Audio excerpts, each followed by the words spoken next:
Clav, he's showing us. He's holding up a mirror to society, and we don't like what we see. He's holding up a mirror to your bitch. Your girl is going. Your girl is going! Bro, your girl is going.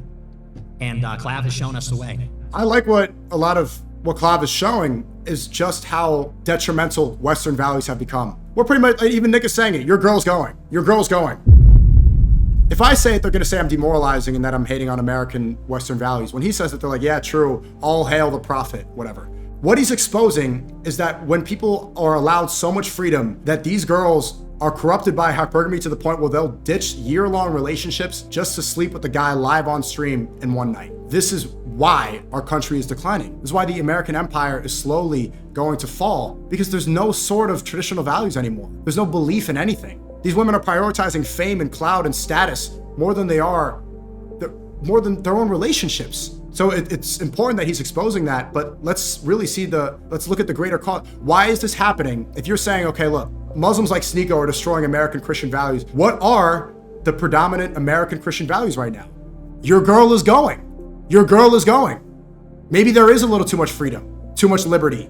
Yes, democracy is good, freedom of speech and this, but what are the consequences? We're seeing it right now, every day on Clav's stream. Nick Fuentes, what did he say? Grab SNEAKO's neck and squeeze, sent $20. Wait, if Clav pulls up on you with her girl and she's going, how do you preserve aura? Niggas say to the fuck? There's nothing you can do. There's nothing. Honestly, I think about that sometimes. There's just like nothing. You just have to accept that your girl is going. And it is what it is. I don't even know what I would do. I would have to ask her that off the rip. I'd be like, if we're in the club and Clav pulls up, if you go with him, I will kill you. Like, I want you to know I will cut your head off and bury you in the forest preserve, you know? Kidding. No, I don't agree at all. Look, if your girl is going to leave for a streamer, then she's not your girl. That's the point. She's not your girl. It's not that you shouldn't threaten her. You shouldn't just accept the fact that this is going to happen. That really was never your girl to begin with. That's a joke. But I would literally need to if I ever popped out with the GF, if I ever had a GF, we would have to have the talk. I'd be like, okay, we're going to this thing. Clavicular is going to be there. He would never do that to me, though, because we're bros. But I would have to still say, hey, listen up. You cannot embarrass me. If you embarrass me, I will cut your face off and wear it like a mask. If you embarrass me, I will cut your fucking head off and send it to your parents. That's a joke. I'm kidding. I wouldn't actually do that. But I would communicate that these consequences would be severe. You know? No, but that's a thing. It's like, you almost have to say, which is the better option? The better option is like, if she goes with him, it was never real to begin with. You have to be stoic. You have to be, your girl is going and you have to be okay with that. Because if she's yours, you have her mind and she's coming home at the end of the day or the next day. That's a joke. But, you know, if your girl is going, then it wasn't meant to be. If you don't have that, you have nothing. So you just have to say, if she goes, she goes. It's the real cuck is the guy that's like, you know, don't let Clav take you. It's like, you have to let go, bro. You have to let go. So that's what we're coming to terms with. SNEAKO and he asked Roy, sent $20. Come on, we can't. What is with, bro? What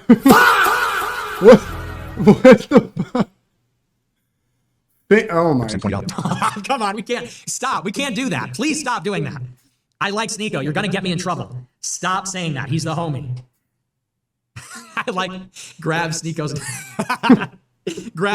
neck and squeeze. That's funny. Okay, that's a funny one.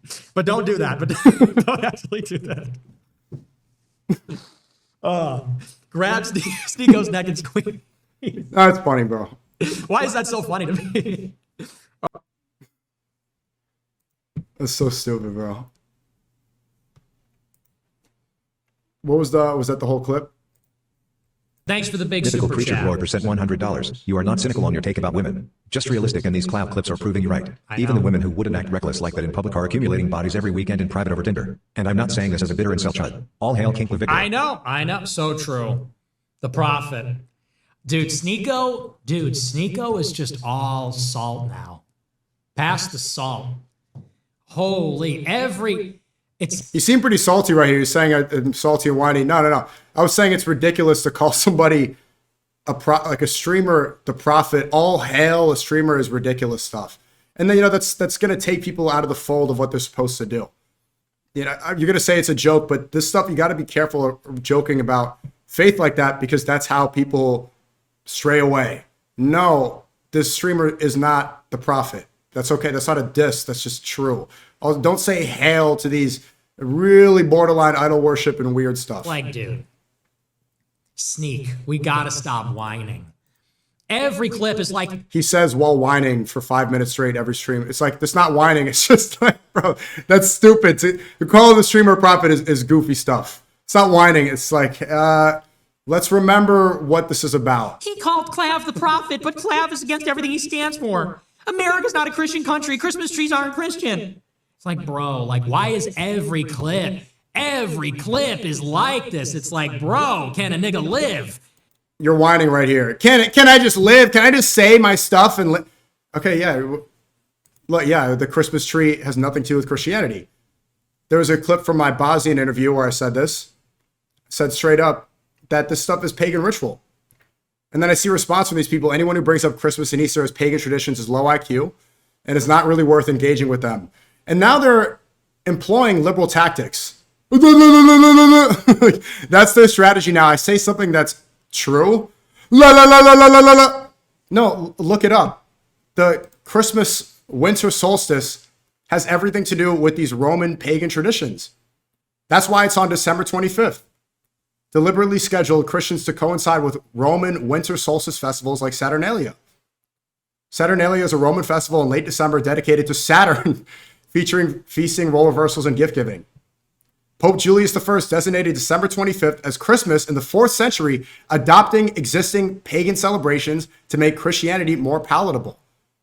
This stuff is true. You don't need to get offended and be like, oh my God, this is... Let's be real. Aren't we truth tellers? We're truth seekers. Facts don't care about your feelings, right? Facts don't care about your feelings. You're going to tell it like it is, regardless if you get offended. Easter's coming up. Happy Easter to everybody. But it's the same thing. Easter, when you have the bunnies and the egg collecting bunny and the egg hatching, it's celebrating this Roman pagan tradition, trying to summon the gods to maintain fertility within the community. They want to have fertility. They want to have women giving birth. And so they have this tradition where the bunny, you collect them with the eggs. Has nothing to do with Jesus the Messiah, alayhi wasalam. Had nothing to do with it. Oh my God, you're crying. No, I'm just saying what's accurate. The major Christian holidays, Christmas and Easter, have nothing to do with Christianity at all and everything to do with Roman pagan traditions. Don't get mad at me. Facts don't care about your feelings. Let's take it a step further. Talking about America, the Statue of Liberty, for example, is based off a Roman goddess named Libertas. In Roman religion, the female personification of liberty and personal freedom, Libertas was given a temple in 238 BC. That's what the Statue of Liberty is. It's the symbol of America, correct? It's a Roman goddess. A Roman pagan goddess is what people look at, what immigrants look at, entering into America. The symbol of freedom and liberty is a Roman goddess. Goddess! Okay, that's what the Statue of Liberty is based off of. Pagan god worship. Nothing to do with Christianity. And again, do you think that we should have pagans, pagan gods as symbols of our country? I don't think so. But here's the double standard. They get extremely upset about a prayer in Times Square where we worship the one creator.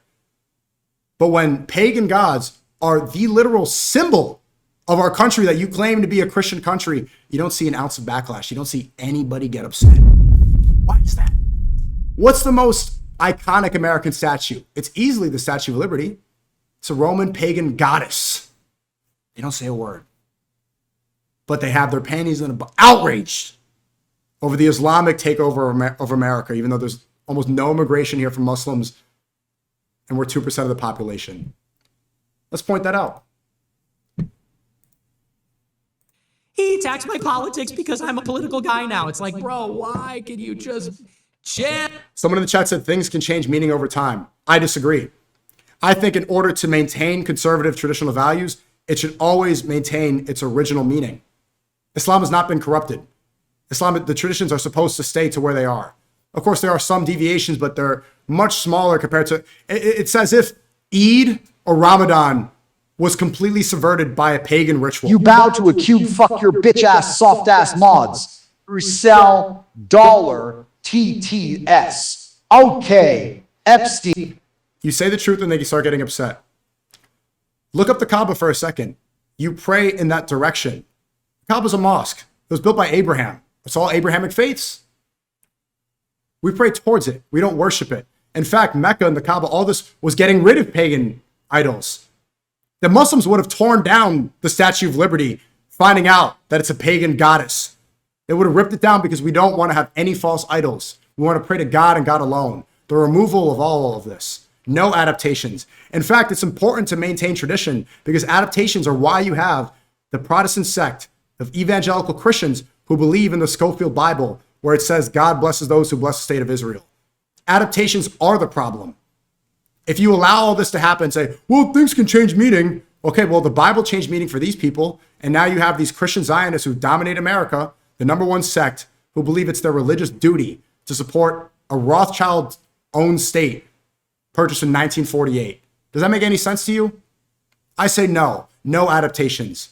Although Christmas and Easter are good to spend time with your family, it's good remembrance. It has nothing to do with the teachings of Jesus. And I love Jesus. I love the Messiah. I want him to be remembered properly. I don't want his legacy to be remembered based off of Roman bunny fertility eggs and winter solstice Roman pagan traditions. Nope. December 25th was not Jesus' birthday. In fact, the Pope, he said himself, this was to adopt Roman traditions with it. That's how you want to remember Jesus' legacy? A false birthday with trees and reindeers that has nothing to do with his life?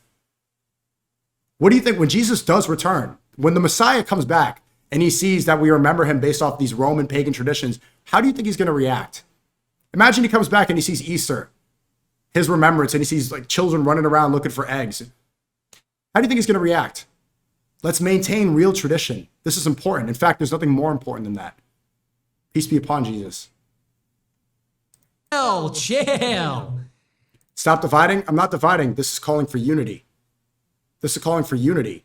Division happens when people allow their faith to be changed and divided and manipulated.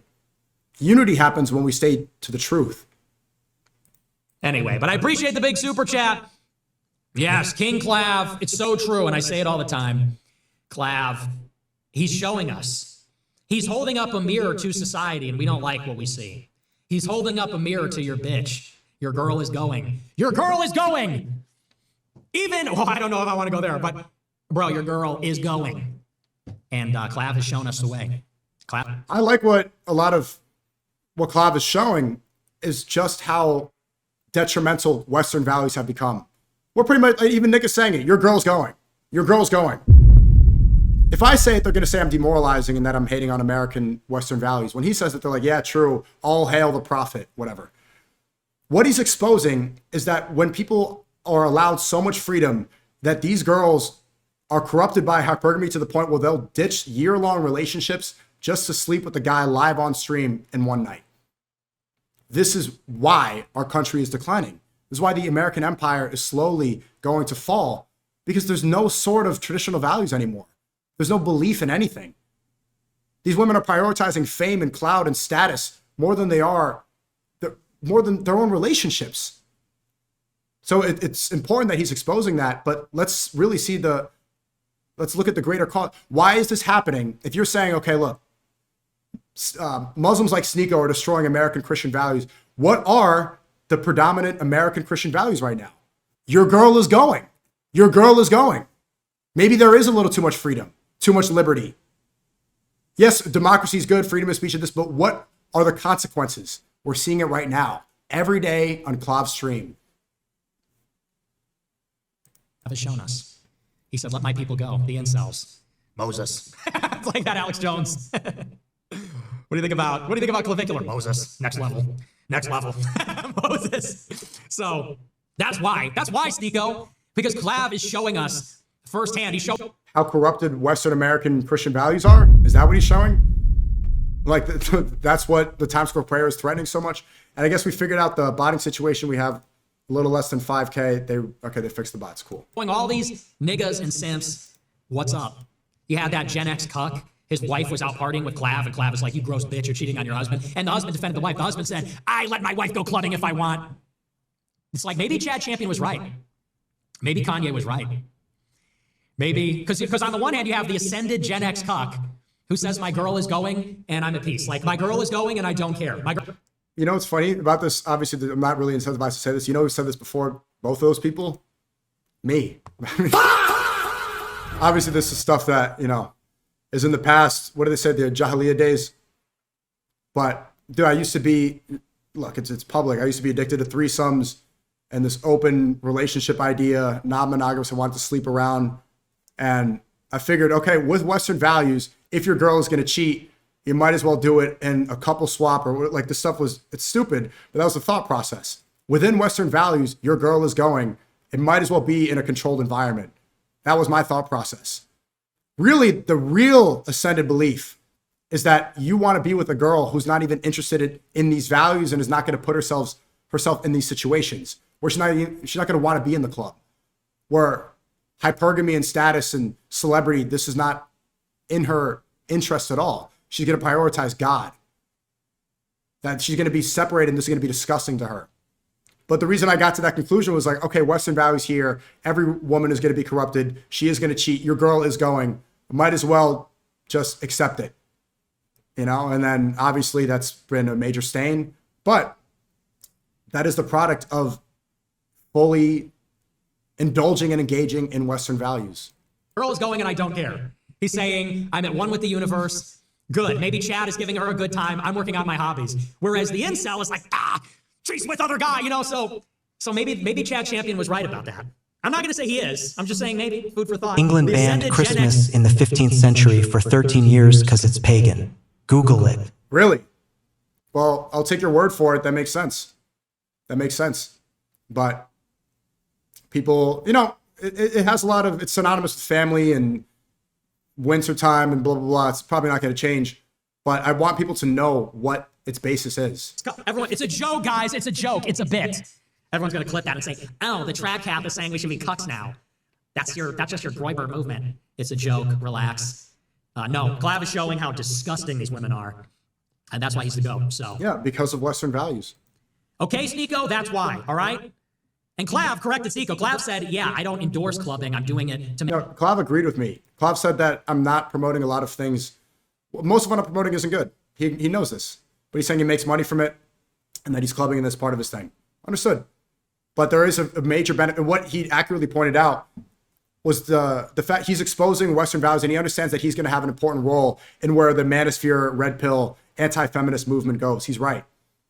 Where I think it goes inevitably is people's realization that Western values, this whole thing going on, is not conducive to long-term relationships and to a wholesome society with the nuclear family. It doesn't work.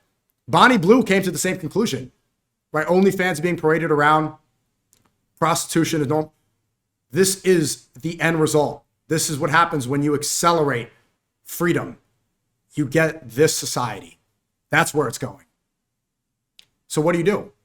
Do you try to maintain some tradition or do you continue to accelerate? I guess you have to pick. Reminder now, speaking of OnlyFans, did you see that, what's his name? Leo Bravinsky, the CEO of OnlyFans, passed away 2 days ago or yesterday. He was 43 years old. This CEO was the #1 sole contributor to AIPAC ever. He gave $11 million to AIPAC after October 7th. So the Western values that allows girls to strip naked, what is it, like 18 to 24-year-olds, something like 14% of these girls are now on OnlyFans. That money is going directly to bombing children in Palestine, funding AIPAC politicians, supporting these unnecessary wars.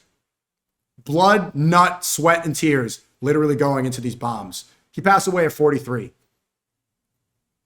Then you think about it even further. You're like, okay, this guy was a mega billionaire. How is he dying of cancer at 43 years old? Does this make any sense? People like that, they have the cure to cancer. They're not going to be able to, passing away that young. It's pretty rare for somebody of that wealth and stature to be taken out by cancer. And then you look it up even more. You're like, there's almost no footage of this guy. He's barely online. He's barely public at all. This stuff is pretty strange. I guess maybe we could do a schizo deep dive later But do you really think it's likely that somebody of that wealth and his connections, especially with Israel, died of cancer at 43? Some people are saying he faked his death. Others are saying perhaps they just want to pass that wealth transfer to different groups or whatever. A lot of it is very suspect. A lot of it is very strange. So I would refrain from being too celebratory about his death, because who's going to be in control of OnlyFans now? Is it going to be a Free Palestine movement? No. It's going to be an even more ultra hardcore Zionists and probably more shadowy figures. But remember, one, for the people that are gooning on OnlyFans, and two, for the OnlyFans creators, that money is going directly to bombs on kids. Every time, what did Bryce Mitchell say? Every time you jerk off, the Jew wins. The Jew wins. Make money. Also, it's a social campaign. This dog has 988 cents, $20. Yeah. Yeah, this stuff is like, okay, you're whining. I think it's just pretty silly. Pretty silly. And it's just a way to deflect from the conversation, because this stuff is true. And I think Nick knows that. I think he knows the origins of Christmas and Easter. And discussing it, causes some issues. But it's real. It has more to do with the Romans than it has anything to do with Jesus, alayhi salam. So, well, no, that's not a quote, but here's Hegseth saying we negotiate with bombs. Was one for the history books, truly. And it's because we have a president of the United States that when he sends his warfighters out to fight, he unties their hands to actually go out and close with and destroy the enemy as viciously as possible from moment one. And that's why we see ourselves as part of this negotiation as well. We negotiate with bombs. You have a choice. We negotiate with bombs. If anybody in the Muslim world said that, we would immediately call them terrorists and use that as justification for a nuclear war. Imagine Khamenei said, we negotiate with bombs. Really contextualize this. It shows how strong the propaganda is. But we have our Secretary of War saying, it's not a South Park episode, and he keeps doing this like 90s war movie thing. Not even that, it's like he's trying to be like an 80s action hero. We're tough guys, negotiating with bombs. This is what terrorism sounds like. We loiter over the top of Tehran, as the president talked about your future. The president has made it clear that you will not have a nuclear weapon. The War Department agrees. Our job is to ensure that. And so we're keeping our hand on that throttle as long as hard as is necessary to ensure the interests of the United States of America are achieved on that battlefield. This is not a... I love this video. Look at Trump right here. He's like, so look at Hegseth is doing this weird, gay, like homoerotic. Yeah, I'm like a dick with the bomb. Keeping our hand on that throttle as long as hard as is necessary to ensure... Yeah, keeping our hand on that throttle long and hard. We're fucking it good. Bombs. Trump is like, ooh. Yikes. Oof, no homo. Oof. The interests of the United States of America are achieved on that battlefield. This is not Iraq and Afghanistan. This is not a president who's interested in vague end states. He's been very clear with us about what we need to accomplish, creating the conditions for them never to have a nuclear capability, and that's exactly what we're doing in historic fashion. Thank you, Mr. President. Thank you. Appreciate it. Mr. President, you know, the only two people that were quite disappointed, I don't want to say this, but I have to. I said Pete and General Raisin Kane, I think. Embarrassing. Really embarrassing stuff.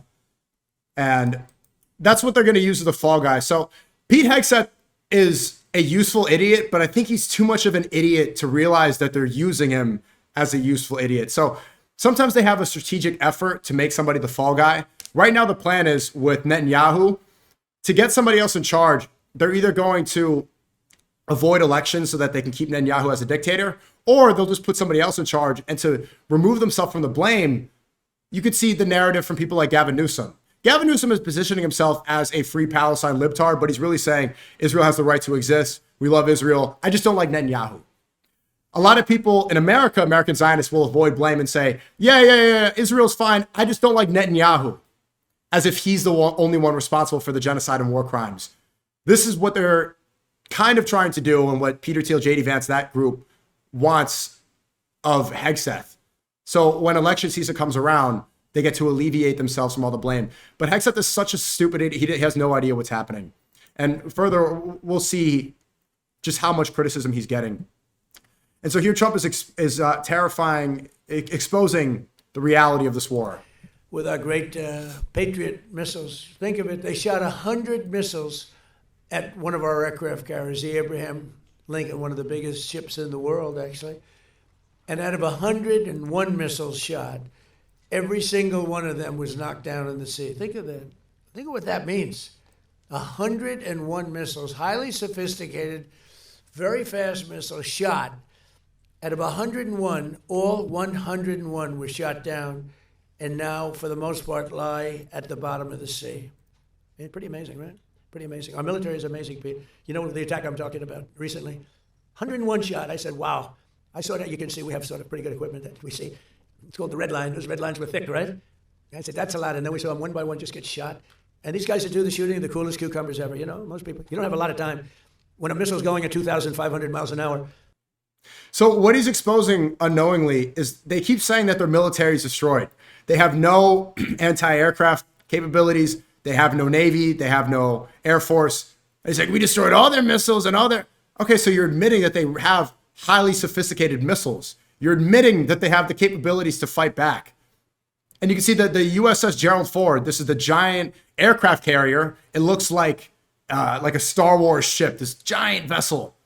Now it has to get repairs. It has to retreat and have repairs done, but they're not admitting because of a drone attack. They're saying it's because of a laundry room fire. Laundry room fire. What, someone was ironing the clothes too much? Did somebody put 2 Tide Pods in the Gerald Ford? No, it was hit. Looking at India, let's look worldwide. The motherland. India, the motherland. Israel, the fatherland. India.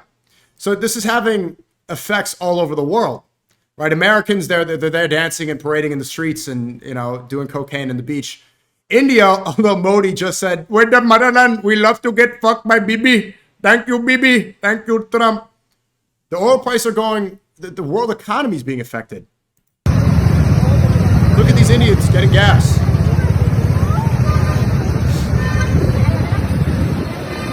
There's so many here. It looks like Toronto. It looks like Canada at this gas station. Can you believe that? Look how many. Look.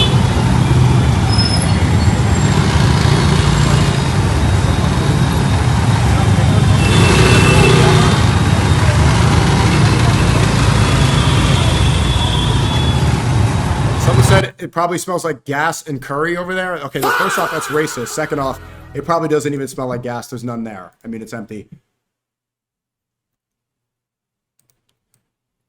People keep talking about this Palm Beach. Okay, this is a psyop. This Palm Beach Pete thing is just a distraction. Kim Jong-un is justified. Don't need to watch this. And we can see settlers right now. This is what's happening in Israel. And what people aren't talking about at all. What's so convenient about this war is that there's so much information that it's hard to keep track of everything. One, you remember that there's 1 million people in Lebanon, South Lebanon, that were just displaced for their homes, and Israel said they can't return. No October 7th justification, they're just kicked out. You also forget what's happening with these Israeli settlers. Look what they do. So bombs have been hit, and look what the response. Oy vey. Yeah, and we forget what's happening in Palestine, you're right.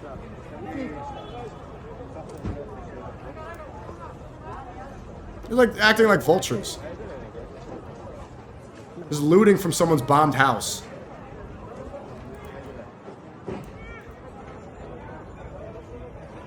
Crazy. Okay, so the justification, maybe that they're like looking for ancient texts or whatever. Right here, it just looks like they're just looting from literal bottom feeders.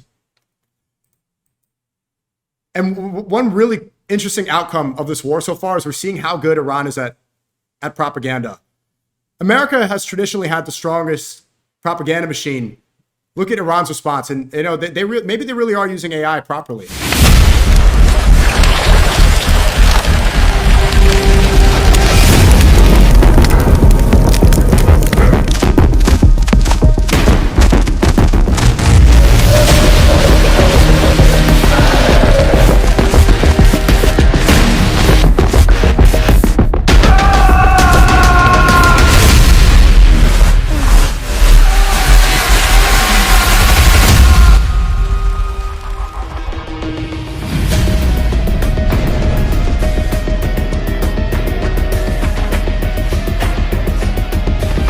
Allahu Akbar.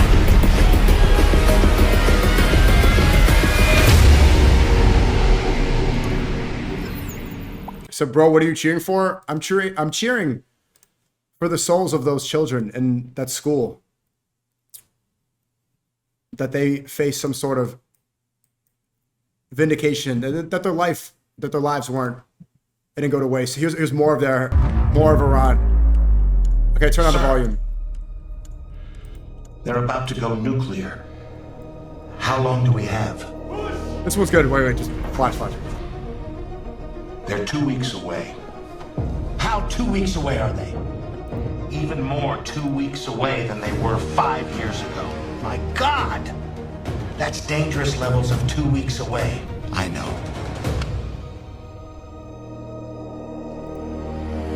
Son, if anything happens to me, continue my work. We're only 2 weeks away. I will continue, inshallah. Now I'll go to where no one can find me. My office on the 3rd floor, right by that really big window. Vengeance! Sir, if we attack, they will close the Strait of Hormuz. They don't have the balls to close the Strait of Hormuz. They just closed the Strait of Hormuz. And oil is now over $100 a barrel.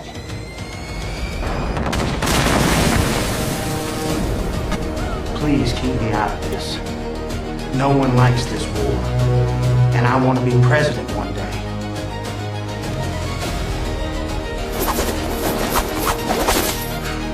With JD Vance.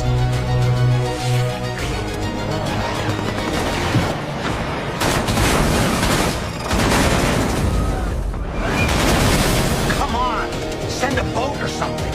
You're the most powerful military in the world. You send your own boats. That was a test. Ha! You fell right into my trap.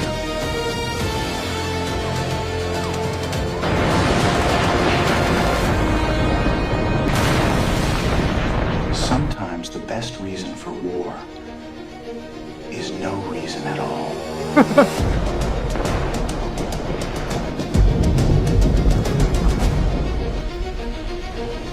This is a good use of AI.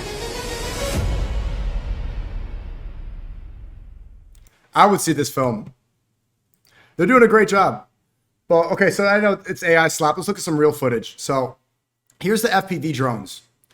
This is a FPV drone strike in Camp Victory in Iraq yesterday, successfully hitting multiple targets. And here's the drones hitting a Black Hawk. I think the Black Hawks, one Black Hawk missile costs, let's see. Black Hawk helicopter costs $20 million. $20 million for a Black Hawk compared to FPV drone cost is, wow, about $200. Let's say military FPV drones, definitely more. Yeah, about, I think the average is 305. Yeah, you can make them. You know, you can make an FPV drone with maximum military capability. You can go up to 50K. Overall, they're really cheap. Black Hawk down.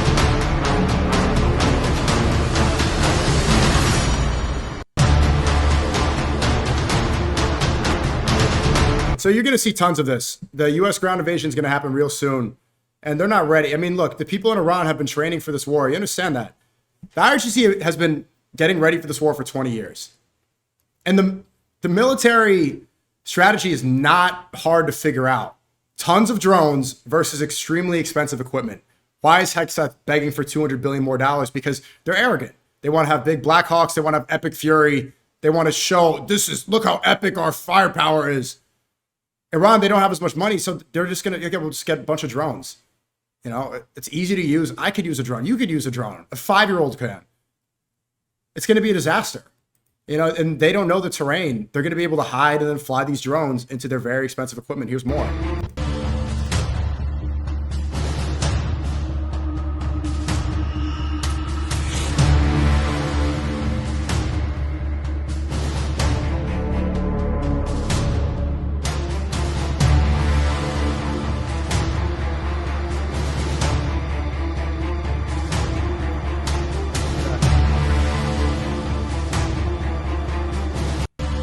They don't seem to understand this is not going to be Iraq 2.0. This army's ready.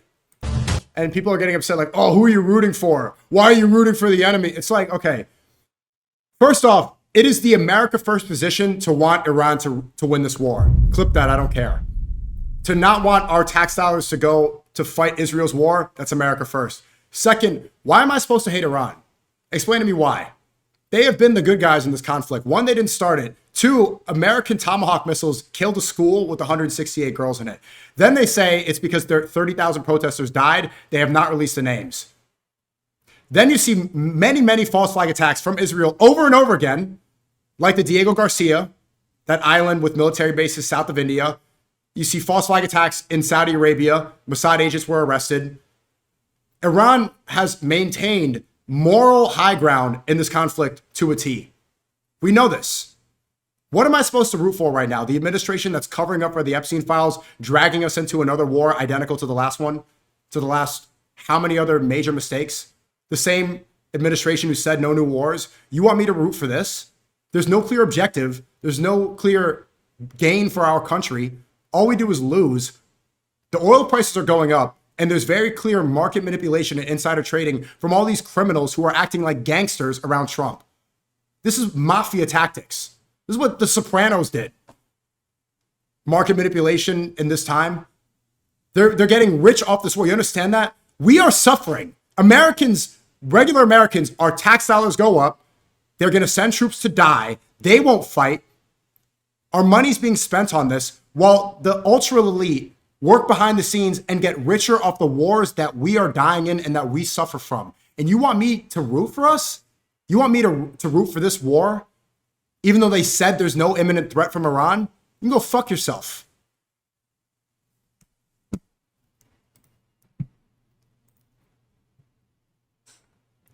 There's more drone footage, but... And here, look at this is... So apparently Hegseth was kicked out of a different group before. I can't remember right now. But here's a major general calling Hegseth a war criminal. We also don't fight with stupid rules of engagement.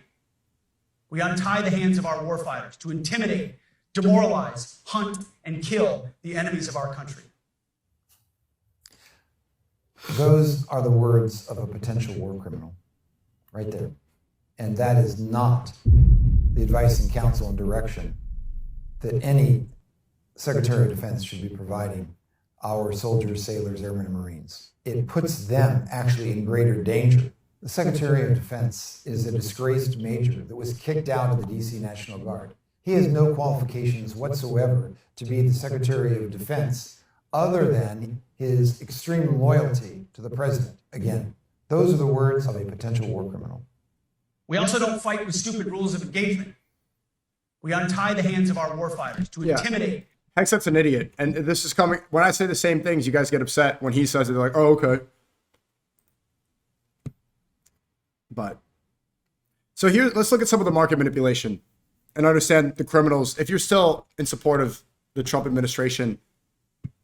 So breaking just 5 minutes before Trump's announcement to halt the attacks on Iran, massive trades reportedly hit the market. In one move, 1.5 billion in S&P 500 futures was bought, while 192 million in oil futures were sold.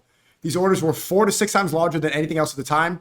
The trader seemingly made huge gains. It's unusual. Here's proof that there's going to be a ground invasion, although they're declaring victory. 5 minutes before the president announced a halt to attacks on Iran, someone placed a $1.5 billion bet on stocks going up and dumped $192 million in oil. 5 minutes before. These trades were 4 to 6 times larger than anything else in the entire market. Whoever did this wasn't guessing. You don't risk 1.5 billion on a hunch. So why do you think that it was 5 days? First, it was 2 days, and it happened on a Friday, right? So 2 days, the market's closed on the weekend. And then right before the market's open, he does a speech, he says 5 days. That's when the market's closed again. Trump has a lot of history. He has a building on Wall Street, worked in New York. He understands how this works, right? And his number one source of pressure right now, it's always money. They're really upset that oil is going up so high.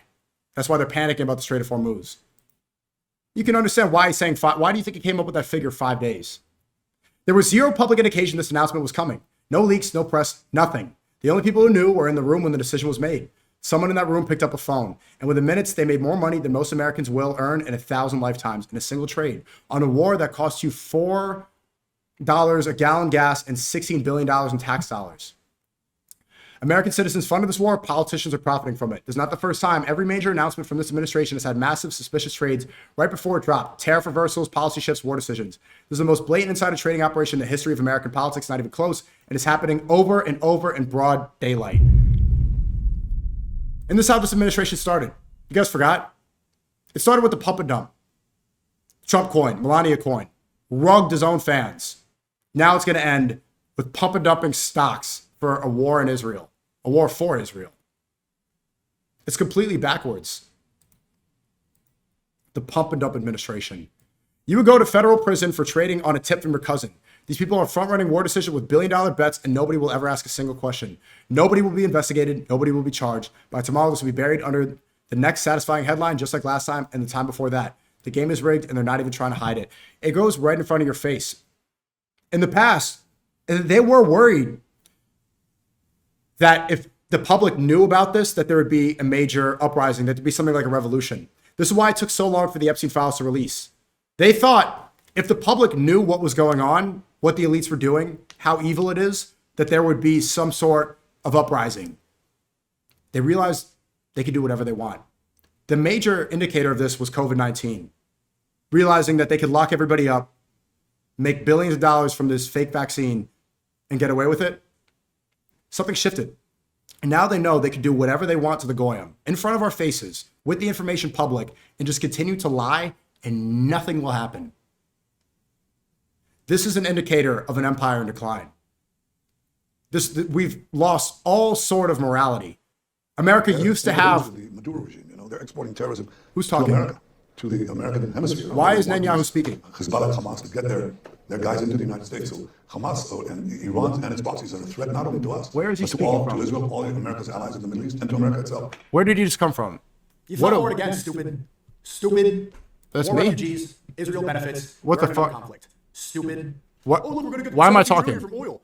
Where is all that money? Why am I Is it gonna talking? go to helping us? Is it going to go towards the homeless problem, housing crisis, or are we going to send billions Where is of it coming dollars from? As we do? They're going to benefit.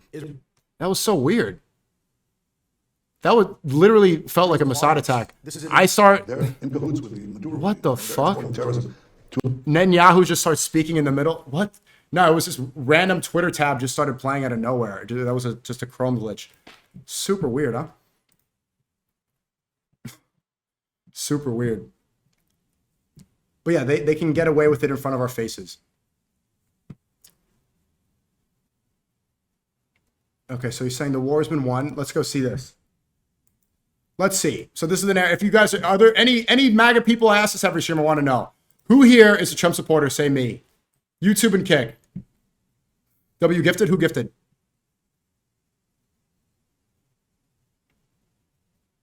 Who gifted subs? I didn't see. Oh, somebody's view botting the stream. Oh, you guys. Okay, there's still some Trump supporters in here. Okay, great. Yeah, somebody's botting the stream. We understand that, bro. We don't need to keep doing the same thing. Like, no. Look, it's fine. I think we're going to end it. I can't tell you for sure. I don't like to say this. We've won this. This war has been won. I think we're going to end it. I can't. And it's funny because in the same speech, you'll say, it's not a war, it's a conflict. And we won the war, but it's not a war. We won the war, that's not a war. We won. But how can you win a war if it's not over yet?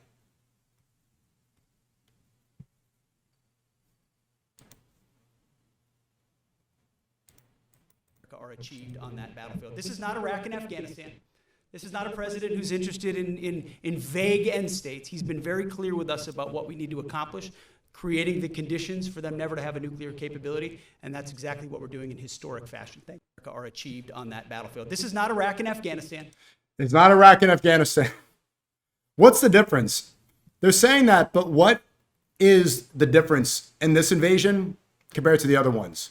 Same narrative, same enemy, same playbook, same disaster, same country benefits Israel. But trust me, bro. Trust me, it's not. Yeah, Pete Hegseth is just an old drunk who's abusing women, according to his mom.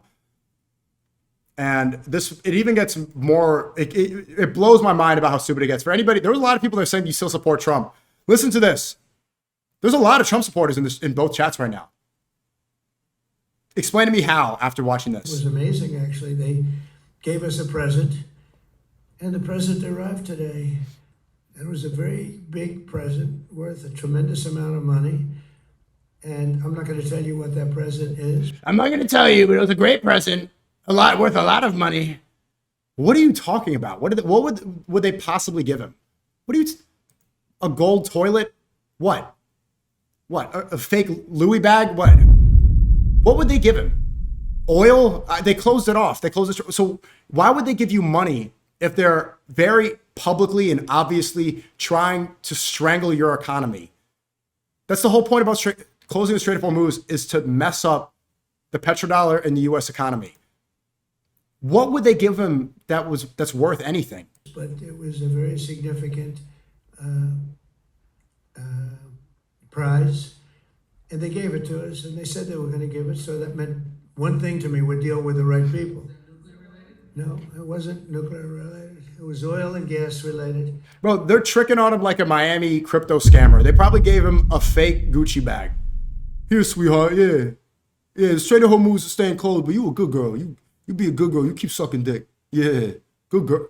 Stop full off for curse. I gotta stop cursing. And it was a very nice thing they did, but what it showed me is that we're dealing with the right people. Yeah, so basically, you're an idiot if you're still MAGA. So what do you think that gift was? He's just lying to you. We negotiate with bombs. Okay, and here's Trump placing the blame on Hegseth. I don't want to say this, but I have to.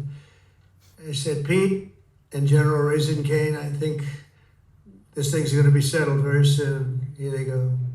Oh, that's too bad. He's saying Pete is upset about peace. The Secretary of War, oh, that's too bad. He wants to go to war. Hegseth is a war-mongering freak. He negotiates with bombs. He wants to see missiles raining down on Iranian people. Look how quickly the narrative has shifted one. You remember when this war started, we have to really remember the sequence of events because they're trying to gaslight and manipulate you to your face. The narrative was they were there to liberate Iran. That has gone out the window completely. Now it's about the Strait of Hormuz, it's about the economy. Everybody seemed to forget about the gays and women that they were going to liberate. I keep talking about Kasan, but I forget that like 90% of people have no idea who he is. He blocked me when I was making fun of him saying, the people of Iran are celebrating. Yeah, that's not even part of the discussions anymore. They don't care at all. Now they're saying that Hegseth, the Secretary of War, is disappointed because he just wants to keep on bombing. This guy has murder on his mind. This is about the third temple being destroyed to him. This is something biblical to him. These are insane people. The war has been won. We've won this. This war has been won. The only one that likes to keep it going is the fake news. I mean, the New York Times, you read the New York Times, it's like we're not winning a war where they have no Navy and they have no Air Force and they have no nothing. And we literally have planes flying over Tehran and other parts of... If that were true, then why can you not get any oil from the Strait of Hormuz? We completely obliterated them, but you have no oil. Like, you can't get oil, bro. What's going on? Their country. They can't do a thing about it. For instance, if I want to take down that power plant, that very big, powerful power plant, they can't do a thing about it. It's like, take me. That's also a lie. He said, okay, if you don't open the Strait in 48 hours, we're going to go bomb you. He said, Iran says, okay, you're going to bomb us. We're going to go bomb we're going to continue bombing the GCC. We're going to bomb desalination plants more. We're going to retaliate. Okay, 5 days. There you go, the art of the deal. That's all they can do. And yet, if you read the New York Times or if you watch ABC fake news or NBC fake news, you'd say it's a close battle. It's not a close battle. We've won this. This war has been won. How many times did they look? You have to remember this stuff. How many in the same speech he said, "It's not a war, it's a conflict." Dan Bilzerian says the Strait of Hormuz is closed. Israel is being destroyed, and Iran isn't going to stop. This is global economic disaster. Please explain what you retards won. Yeah, they haven't said any sort of victory. There's not any gain. Dan Bilzerian's right. Oh, remind me too, I'm going to call Propaganda and Co. at 3 p.m. He's doing great coverage. I don't know. I highly recommend you guys follow his Twitter page. We're going to call him at 3 p.m. He just spoke to the governor of Esfahan. Dope. He's doing cool coverage, so I'm looking forward to calling him. Our second call. Trump says Kuwait, they had a little mishap. They shot down 3 planes with our missiles. They happen to be our planes. Oops, 3 planes shot down. Kuwait. Kuwait? What I think probably happened, it was probably Israel, and then he's just blaming it on Kuwait. It's funny, though, like when it's a oopsie doopsie, they made a mistake and just killed our pilots. Oopsie. I forgive them. I will tell you, Qatar, incredible.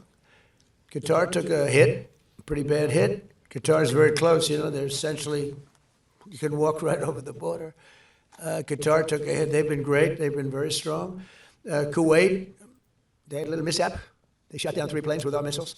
They happen to be our planes, but the pilots made it. Can you imagine the pilots making it? The pilots saw what was coming.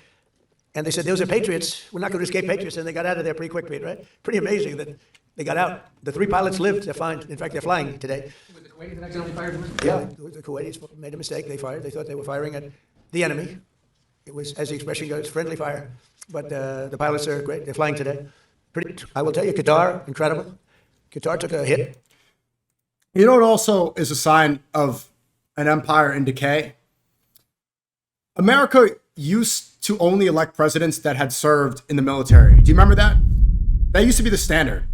Where if you are going to lead the army, if you're going to command the military into war, then you must have served yourself so that you know the consequences of your actions. This was traditional throughout American history. Trump is infamously a draft dodger. He did not serve. He did not fight. Now he's bringing us into war and bringing more predominantly white Christian American lives to fight in this war for Israel. This is a sign that morally we're gone. That he can do this and get away with it and people don't care. That although he's a draft dodger, he could send people to die in an army and in a military that he was too scared to join. This wasn't allowed 20, 30 years ago. Now it's the standard and people don't question it. Instead of seeing backlash, in a just society, Trump doing this you would have seen protests everywhere, especially from the conservative right. How dare you send troops to die? How dare you command a military that you were afraid of joining? People don't say a word about it. They don't care. This is going to be a major, major sign of American empire declining. And I'm not saying this to be doomsday. Let's look at it accurately. This is how empires collapse. Losing that high ground. The first indicator was Venezuela.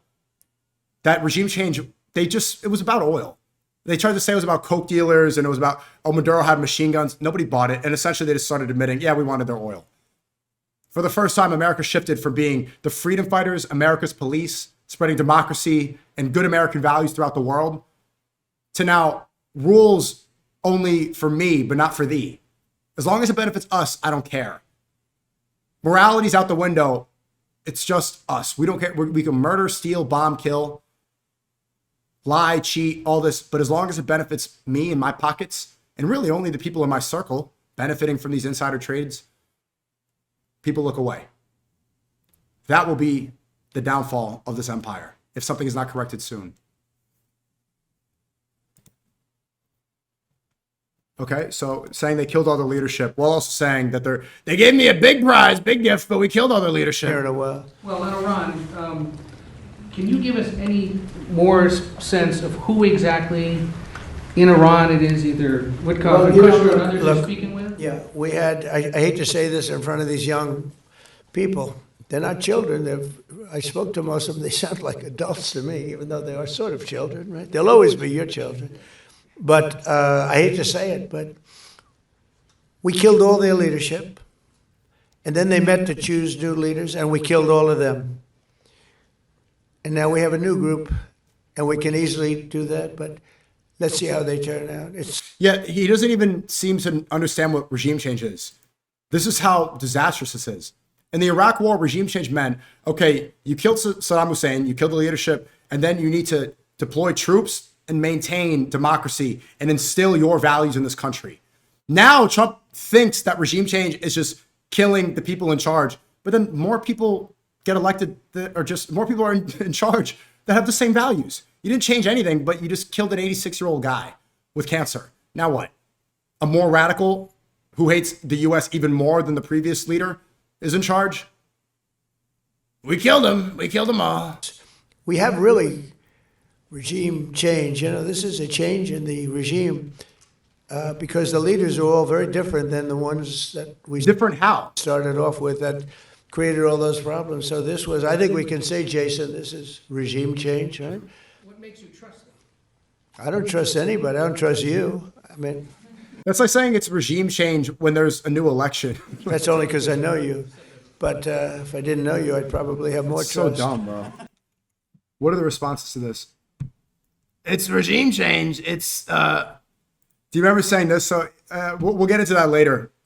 What Trump was saying on that speech right before the 5-day announcement, he was saying, the Strait of Hormuz is going to be controlled by me and the Ayatollah. What? So you're saying there's regime change, and then you're also saying that there is still an Ayatollah. Then you really think that you and the Ayatollah are going to be, la la la, the Strait of Hormuz is ours. No, this is exactly what existed before the war started. Iran is in charge of the Strait of Hormuz. Me and the Ayatollah, hand in hand. Does anyone think that there's going to be some sort of partnership, that they're going to be allied together? No, this is what the Iran embassy is tweeting. This is how stupid it is. Yay! We're doing it together. We're one big team. We love each other. And here he is just admitting the incompetency. When this war broke out, unexpectedly, they started sending missiles to UAE, Qatar, Saudi Arabia, Kuwait, Bahrain, and elsewhere. And nobody thought they were going to. Were you equally surprised by that? It was pretty obvious that's what they're. Even Professor Jang predicted that. Give about a 3-minute. It was pretty clear. Statement on how we're doing. They didn't even strategize what was going to happen. We had no idea that they would strike our bases surrounding them. Yeah, no. What did you think that they were going to do? They've been preparing for this for decades. Netanyahu was begging Trump to get into this war, and it seems like there was no meeting and there was no conference at all with strong military personnel to figure out what Iran's strategy was going to be. They just said epic fury. It's like Venezuela, epic fury, big ships, helicopters, without thinking for a second what the retaliation would be. Complete incompetency. Of course, just look at the chessboard. Yes, they are going to hit military bases surrounding. They are going to affect and try to strangle the U.S. economy. Duh. People in the chat are smarter than the administration right now.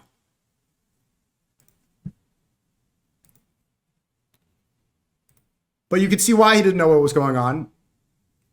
It's because he's not really making the decisions. It's people like Kushner and Steve Witkoff.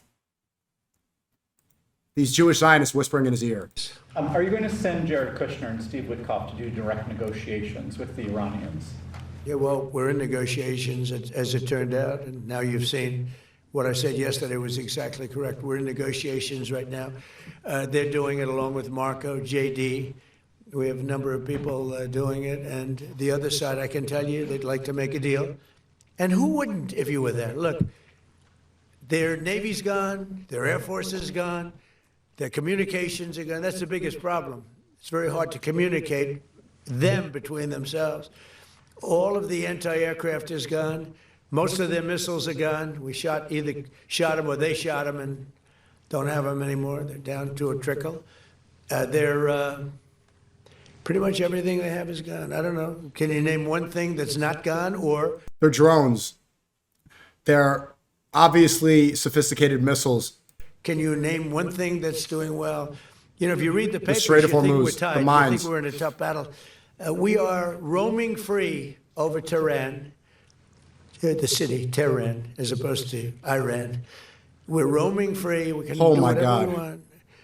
And as you know, today we were going to have the privilege of shooting down a very big electric generation plant, one of the biggest in the world, and one shot to the right location. And yeah. So the question was, are you going to send Jared Kushner and Steve Witkoff? And he says, we're in negotiations right now with Rubio and Vance. So he's not denying it. The people that are in charge of these negotiations, who are really leading this behind the scenes, whispering in Trump's ear, the reason why he's so incompetent and doesn't know what's happening is because really the ones in charge pulling the strings, the puppet masters directing this whole show, people like Kushner and Wickoff. Kushner has no real position in the White House, but he is a lead advisor for Trump, his son-in-law, married to Ivanka Trump. Ivanka Trump, again, converted to Judaism, and her mother is Ivana Trump, she died in 2022 falling down the stairs, okay? Ivanka Trump is the daughter of Trump's, where he said, perhaps I'd be dating her if she weren't my daughter. So this is who's really directing this, because this is who really benefits from all this. The U.S. is going to deploy troops. It's going to be a disaster. We're going to lose billions of dollars and our empire will decline. Who wins from this whole conflict? Iran will have some more control, and they're doing really well to turn the Strait of Hormuz away from Zionist control and create partnerships stronger with Russia and China. But Israel wins even more. Although they are getting hit, Israel maintains their nuclear weapon, and they will try to take up all that lost space in the Middle East that the U.S. has lost. All those military bases were struck, and so now there's going to be a power vacuum. And so either it's Iran or Israel is going to take it over. Israel benefits from that power vacuum. They want control in the Middle East. They don't care about us. Why would they? They think Jesus is burning in feces and excrement. They have museums where Jesus is posed like Ronald McDonald. They don't care. They have never shown any sort of evidence that they care at all or that they should be our greatest ally. We send them billions of dollars. We do everything. We bend over backwards for them. They do nothing for us. They have never deployed a single troop for us ever in history. Not one IDF soldier was deployed in the war in Iraq. And they're right there, our greatest ally. In fact, they are so far from being our greatest ally, they bombed the USS Liberty. They bombed their own ship. Trump recently answered the question, hey, Trump, why would you not tell your own allies about going to war with Iran? He said, well, how come Japan didn't tell us about Pearl Harbor? Pearl Harbor. USS Liberty is almost identical to Pearl Harbor. But back then, and even Trump is saying that Japan was our enemy, and to this day, he's holding it against them. But USS Liberty, something identical to Pearl Harbor, he looks past it and says Israel is still our greatest ally.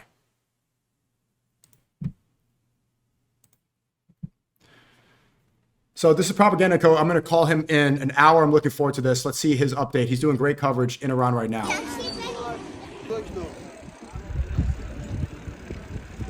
So I'm riding my bike around this famous square in Isfahan.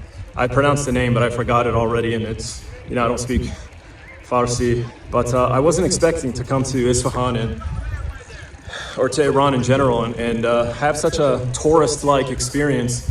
I know some people are going to comment and say this is like IRGC propaganda, blah, blah, blah. But honestly, I'm just here to share with you like what my experience is. This is like my first time coming to what is technically a war zone. And, before I came here, I wrote my will. I was like, I could potentially die. Not to be dramatic, I don't think I'm such a special target or anything like that. But, I just didn't know what to expect, and so I didn't want to be a burden in my death for, like, my family. So I organized my belongings and set out.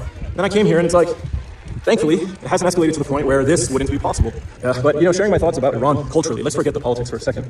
So this is something even the monarchists would, I think, be proud to hear. But Iran is, man, a beautiful country. Cities are incredible. The culture is amazing. The history is amazing. The architecture is amazing.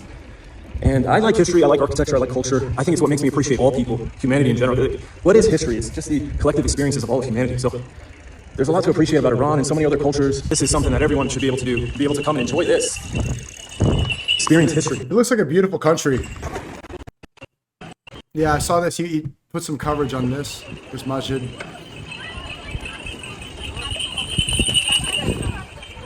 Iran really does look like a beautiful place. I mean, look at the difference. Look at this look at the communal architecture. This is the community gathering for a place in Iran. And we saw earlier in the stream, the spring break, like compared to what's happening in America. It's beautiful. Actually, I want to see, there was another video I wanted to see. So here he's saying he met Propaganda & Co. He met with the governor of Esfahan. It's pretty cool. It's really cool coverage. I think there's a video he posted in... So I am here at a cultural heritage site in Isfahan known as Chehel Sutun. Chehel means 40, Sutun means pillars. There are only 20 pillars here, but they're reflected in this pond and they become 40.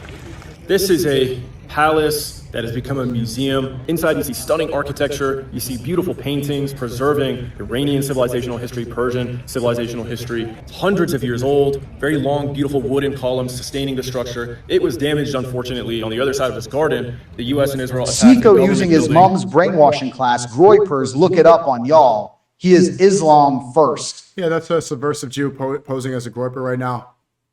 And Thanks that's for the big Mythical super creature chat. Groyper said $100. You are not cynical on your take about women. Just realistic, and these cloud clips are proving someone right. Mossad attacking Even my women who stream? wouldn't act reckless like that in public are accumulating bodies every weekend in private over Tinder. And I'm not saying this as a bitter incel chud. All hail King Clavicular. I know. So true. Oh my The God. prophet. Why is Chrome Dude, keep doing this? SNEAKO is Dude, just SNEAKO? all salt now. Pass the salt. Where is this playing Holy, from? Oh it's my like, God. dude, Sneak, we gotta stop whining. Where is this playing Every from? clip is. There we go. I fixed this.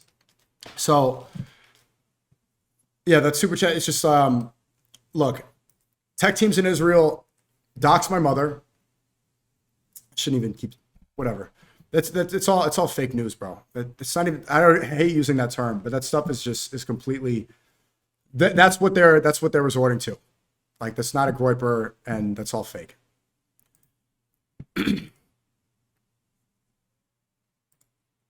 As artwork King throughout my Clav, journey here it's in Iran so true, far. and I say it all the time. We'll get to this afterwards. Obviously, we've been visiting these sites of civilian locations, apartment buildings, etc., where innocent people are being killed. But unfortunately, it's not just people, it's history as well. It's architecture and heritage and culture that is under attack. Iranian civilization as a whole is under attack right now by the US and Israel that seek to dominate, destroy, and subjugate it so that they can exploit it for its resources. That's ultimately what it comes down to. All people of the world should be concerned about heritage sites. I mean, think about what was the reaction like when ISIS was destroying beautiful architecture and statues all over the region, just eliminating this history, saying it doesn't matter, it should not be preserved. People of the world should not be allowed to remember what was. And I think that's a shame. The US and Israel are doing something very similar here. They haven't completely destroyed it, but they are putting these sites in grave danger. And I think all of us around the world, regardless of where you stand on this war, can agree that these kinds of locations should not be targeted, neither should innocent civilians. So I am here. You know, I don't want to harp on this stuff forever, but you know what's really interesting about, because they have nothing on me, so they're spreading lies, is that they're saying treatment of veterans, treatment of people with PTSD is what they have. The big expose is the treatment of PTSD. And the whole reason people have PTSD is because they're fighting wars for no reason, like this war right now. And then they're saying this is, oh, you're brainwashed. No, this is treatment for people that are the victims of exactly what's going on right now. That was the big reveal. But we're figuring all that stuff out. F Muslim trash. Who's this guy? Dirty goat terrorist, die. Trump's going to deport you. Okay, get banned.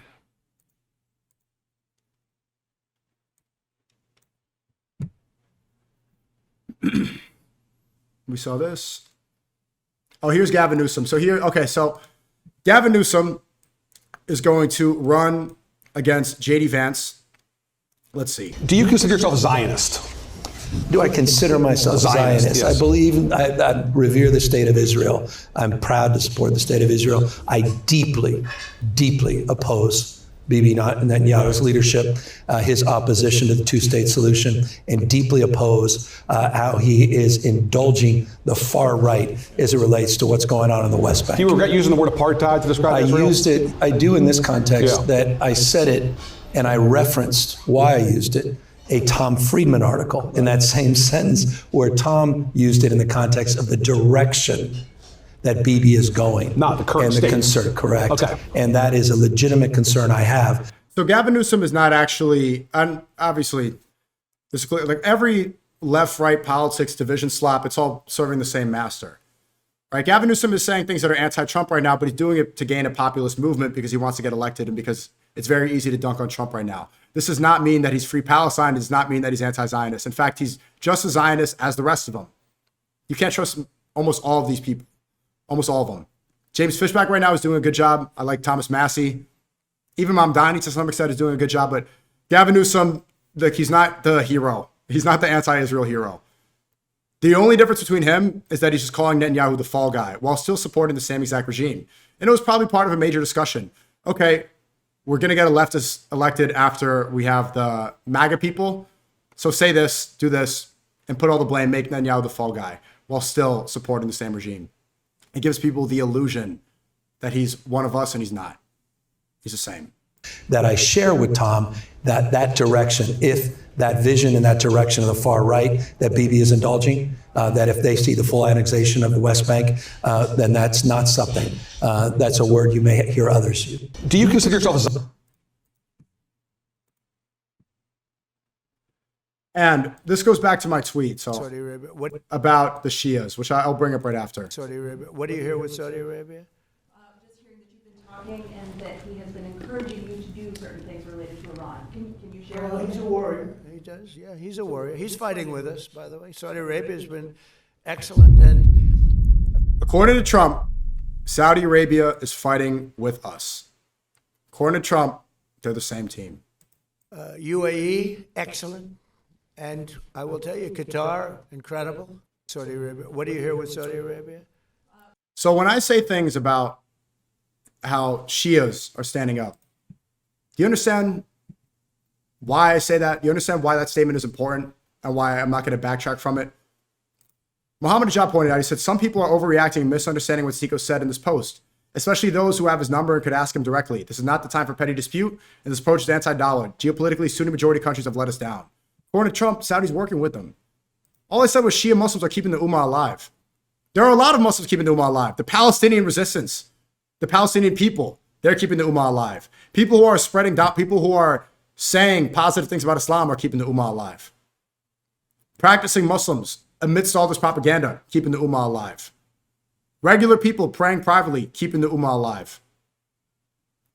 But let's give some more credit to the Shia. There's been so much demonization, so much propaganda and hatred towards the Shias. And a lot of that, I understand. They say that they bombed Syria, they attacked Iraq, that. But right now, look at what they're fighting against Epstein regime more than any other Muslim country in the world. It's not even close. It's almost non-existent from the rest of the world. In fact, Trump is saying Saudi is their ally and they're working with them in this war. So yes, I understand people say, okay, just give credit to Iran. But Iran and that regime, they're predominantly Shia. And that's my point. It's one ummah. Let's not focus on anything divisive and say, oh, Shias, they believe this. That is all pointless. Respect to the Shias. Respect to the Shias fighting back right now. If Shias say things, and I want people to know this is clear. If Shias say things that are disrespectful to the companions, you're not one of us. If the Shias say disrespectful things about Aisha, they're not one of us. And I won't ally with you.